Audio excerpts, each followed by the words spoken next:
नमस्कार, आपका स्वागत है हमारे एजुकेशनल चैनल जो आपके उज्जवल भविष्य की कामना करता है।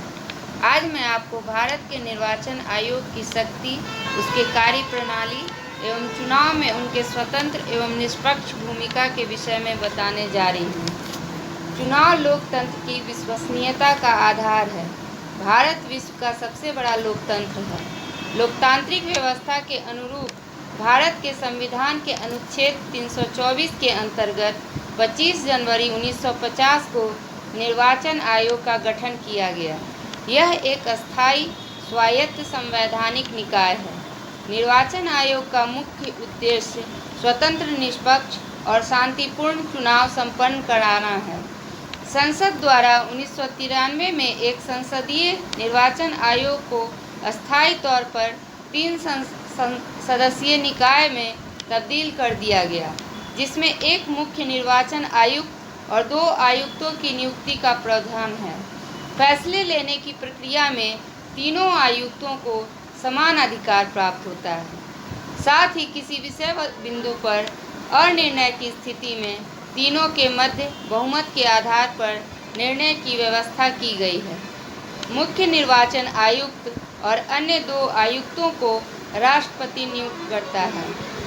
इनका कार्यकाल अधिकतम 6 वर्ष या 65 वर्ष की आयु तक होता है।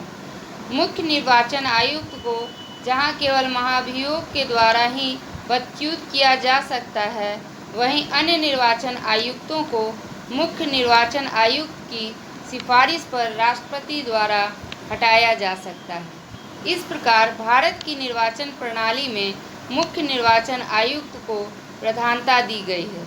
मुख्य चुनाव आयुक्त एवं अन्य आयुक्तों का वेतन भारत की संचित निधि पर भारित है एवं उनके वेतन तथा सेवा शर्तों में नियुक्ति के बाद कोई अलाभकारी परिवर्तन नहीं किया जा सकता, वित्तीय आपात की स्थिति को छोड़कर।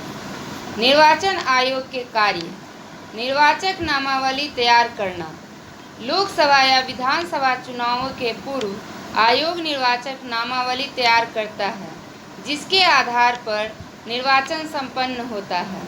निर्वाचक नामावली तैयार करने के पीछे उद्देश्य है कि कोई ऐसा व्यक्ति मतदान से वंचित न रह जाए जो मताधिकार की योग्यता रखता हो, और कोई ऐसा व्यक्ति मतदान न कर सके जो इसकी योग्यता नहीं रखता हो।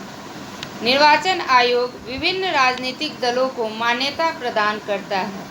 इस संबंध में वह कोई भी मानदंड निर्धारित कर सकता है। आयोग राजनीतिक दलों को राष्ट्रीय एवं राज्य स्तरीय दल के रूप में मान्यता देता है। आयोग राजनीतिक दलों को आरक्षित चुनाव चिन्ह आवंटित करता है।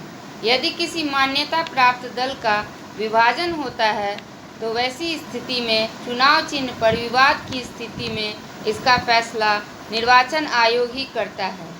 आयोग के निर्णय के विरुद्ध उच्चतम न्यायालय में अपील की जा सकती है। चुनाव आयोग राष्ट्रपति, उपराष्ट्रपति, संसद एवं राज्य विधानमंडलों के चुनाव का संचालन करता है। समूची चुनावी प्रक्रिया के अधीक्षण, निर्देशन एवं नियंत्रण को शक्ति चुनाव आयोग के पास है। चुनाव के दौरान गड़बड़ी होने पर चुनाव आयोग चुनाव को रद्द कर सकता है तथा किसी चुनाव क्षेत्र के कुछ मतदान केंद्रों पर पुनः मतदान करा सकता है। जब कभी संसद या राज्य विधानमंडल में कोई स्थान खाली होता है तो उस स्थान को भरने के लिए आयोग उपचुनाव करवाता है। चुनाव के बाद तय समय सीमा के अंदर यदि कोई उम्मीदवार अपने चुनाव से संबंधित खर्च का विवरण नहीं देता है तो आयोग उसे अयोग्य ठहरा सकता है।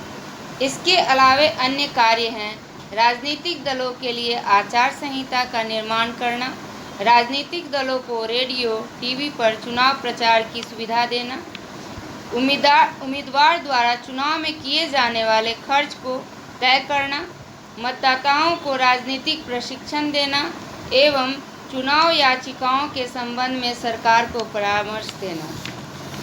आज के इस वीडियो में इतना ही।